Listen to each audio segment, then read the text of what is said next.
영국 런던에서 마치 우리나라 차이나타운처럼 인도인들이 모여 사는 지역에 살고 있었던 옆에 라흐빈더 치마는 21살에 첫 이혼을 했습니다. 라흐빈더와 첫 아내는 이혼을 결심하기 전 여러 번의 우여곡절을 겪었는데요. 진짜 이때 막말로 라흐빈더가 질려버린 거예요. 너무 감정 싸움에 몸싸움에. 그러다 보니 이때 이 이혼 후 라흐빈더는 무려 10년이 넘는 기간 동안 결혼을 거부하며 살았습니다. 난 진짜 첫 이혼할 때 너무 힘들었어가지고 더 이상 결혼은 정말 하기 싫어. 절대 안 할 거야. 그렇게 마음 먹고 살던 라흐빈더가 카오루 싱을 만난 건 1993년. 막 이혼한 라흐빈더는 자기보다 더 나이가 많고 3명의 아이까지 있는 여자 카오루 싱을 만났고, 이때 카오루 싱과 결혼하는 것보다는 그냥 내연관계로만 유지하는 게 낫겠다라고 판단을 했던 건지 이 둘은 무려 16년 동안 불륜 관계로만 지냅니다. 하지만 이런 관계에 대해 카오루 싱의 생각은 달랐어요. 카오루 싱은 젊은 남자를 좋아했습니다. 그 좋아하는 정도가 그냥 좋아하는 게 아닌 강박 수준이라고 할 만큼 심각했어요. 당시 라흐빈더는 이혼한 상태였습니다. 하지만 카오루 싱은 이혼을 안 한 상태였어요.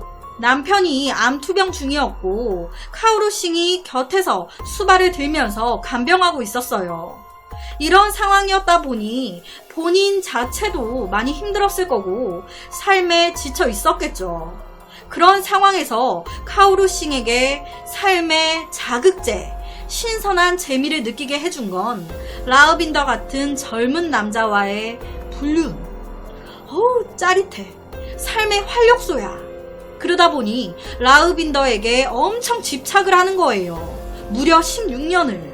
라흐빈더가 불륜 관계를 끝내기 원한 건 2008년경이었습니다. 이제 39살이 된 라흐빈더는 자신만의 가정을 꾸리고 싶었는지 자신의 여동생으로부터 소개받은 여자와 결혼을 하겠다고 결심을 했습니다. 그녀의 이름은 21살의 구르지 춤.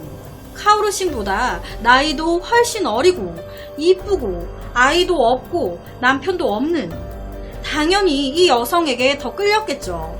하지만 이런 라흐빈더의 갑작스러운 이별 통보를 카오루 싱은 받아들일 수가 없었습니다.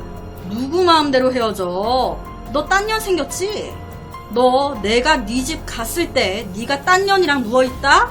그러면 나 네 집 싹 다 불태워버리고 니네 둘까지 다 죽여버릴 거야. 협박을. 하지만 이런 협박이 무섭다고 결혼을 안 할 수는 없잖아요. 사랑하는 사람을 놓칠 수는 없잖아. 이를 무시한 라흐빈더는 춤과 결혼을 발표까지 합니다. 그런데 이때쯤 카오루 싱이 잠깐 인도로 떠나 있었던 거예요. 그래서 이 소식을 못 들은 겁니다. 모르고 있었던 거예요. 영국이 아닌 인도에 있었으니까. 그런데 반대로 이를 몰랐던 라흐빈더 입장에서는 원래 같으면 내가 결혼한다 발표했으니 죽이네 살리네 또 난리 났어야 되는데 조용해. 애가 이제 마음을 접었구나. 마음 정리했구나. 정말 우리 불륜 관계 끝났구나 라고 착각, 오해를 한 겁니다. 그저 이 소식을 몰랐던 건데. 그렇다면 여기서 한 가지 궁금한 게 카오루 싱은 왜 인도로 가 있었던 걸까요? 자기 집안의 문제로 이때쯤 인도로 갔었던 걸까? 아니요. 자기한테 헤어지자고 한 라흐빈더한테 복수하려고. 그 새끼를 뭘로 죽일까? 범행 도구 구하러 인도에 갔던 거예요. 카오루 싱은 독의 여왕으로 알려진 인디언 아코나이트를 얻기 위해 인도에 갔는데요. 인디언 아코나이트가 뭐냐면 역사상 가장 오래된 식물, 독극물 중 하나입니다. 라흐빈더 죽이려고 이 독극물 식물 구하러 인도에 간 거예요. 그리고 그 사이 결혼을 발표했던 겁니다. 그러니까 이 여자 머리에는 지금 이 남자한테 복수할, 죽일 생각 그거 하나밖에 없었던 거예요. 인도에서 런던으로 돌아온 카오루 싱은 곧이어 결혼 소식을 듣게 됐습니다. 안 그래도 죽이려고 살인도구 구해왔는데 나에 더 열받게 하네. 네가 제일 행복해할 결혼식 날, 그날 두고 보자. 그렇게 드디어 라우빈더의 결혼식 날이 됐습니다. 카오루싱은 몰래 그 결혼식에 참석했어요. 하지만 결혼식에서 많은 사람들의 축복을 받으며 정신이 없었던 라우빈더는 이를 몰랐습니다.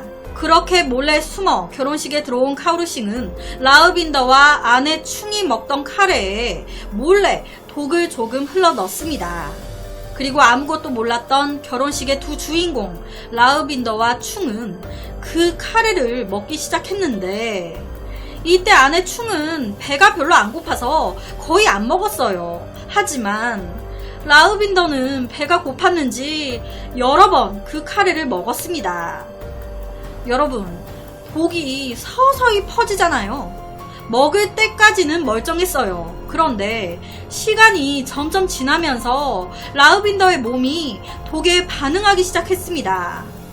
몸부터 얼굴까지 점차 온몸이 굳어가기 시작한 거예요. 라우빈더는 점점 온몸을 집어 삼키는 엄청난 고통을 느끼기 시작했는데, 와, 정신은 멀쩡해. 그리고 곧 아내 충 역시 비슷한 반응을 보이기 시작했고, 행복한 결혼식 날 쓰러진 두 사람은 모두 병원으로 긴급 이송됐습니다. 하지만 병원에 둘이 도착했을 때는 의사들이 손을 쓸 수 없는 상태였고, 라우빈더는 도착한 지 몇 분도 안 돼 질식사했어요. 사망. 하지만 아내 충은 앞서 말씀드렸다시피 카레를 많이 안 먹었기 때문에 라우빈더와 같은 고통을 겪지는 않았습니다. 독이 몸으로 퍼지는 속도가 더 느렸어요. 그래서 다행히 해독제를 통해 겨우 회복했습니다. 바로 경찰 조사가 시작됐습니다. 그 과정에서 라우빈더를 전 내연관계였던 카오루싱이 협박해 왔었다는 게 밝혀졌고, 강력한 용의자에 올랐죠. 당신이 독 탄 거죠? 내연남이 다른 여자와 결혼하니까 짜증나서 죽인 거 아니야. 하지만 이런 경찰의 신문에도 카오루싱은 뻔뻔하게 제가 죽인 거 아니에요. 사실 저희 매형이 죽인 거예요. 라면서 거짓말까지 합니다. 정말 악마도 이런 악마가 없어요. 사람을 죽인 것도 모자라서 아무 죄 없는 사람한테 죄를 뒤집어 씌우려고까지 한 거예요. 빨간색 동그라미를 친 게 매형입니다. 하지만 라우빈더의 결혼식 날 카오루싱을 봤다는 목격자들과 카오루싱의 코트 주머니에서 독극물 잔여물이 나온 겁니다. 이거는 빼박이잖아요. 라우빈더와 충 모두 독극물로 인해 죽었고 죽을 뻔했는데, 그 독극물 잔여물이 왜 본인 주머니에서 나와? 네가 범인이 아니고서야 체포. 그렇게 카오루싱은 2010년 살인죄로 최소 23년 이상 복역해야 하는 종신형을 선고받았습니다. 23년 후에는 가석방이 가능한 종신형인 거죠. 참, 무려 16년 동안 불륜을 저지르며 관계를 이어갔지만 그 끝은 정말 누구 하나 죽어 끝난 잔인한 결말이 됐습니다. 제가 이 사건을 준비하면서 일본에서 일어났던 한 사건이 생각났어요. 옆에 이 사건도 이 여자가 마을 행사 때 마을 사람들이 먹는 카레에다가 독약을 푼 거예요. 그래가지고 사망자가 생긴 그런 사건인데요. 일본 사건도 카레에 독약을 넣고 이 사건도 카레에다가 하고, 이 사건을 준비하면서 일본 사건이 같이 이제 생각이 나더라고요. 위에 느낌표를 눌러주시면 바로 이 일본 사건으로 연결이 될 거예요. 같이 봐주시면 좋을 것 같습니다. 그래서 오늘은 16년 불륜 관계의 끝을 보여준 한 살인 사건을 가지고 왔습니다.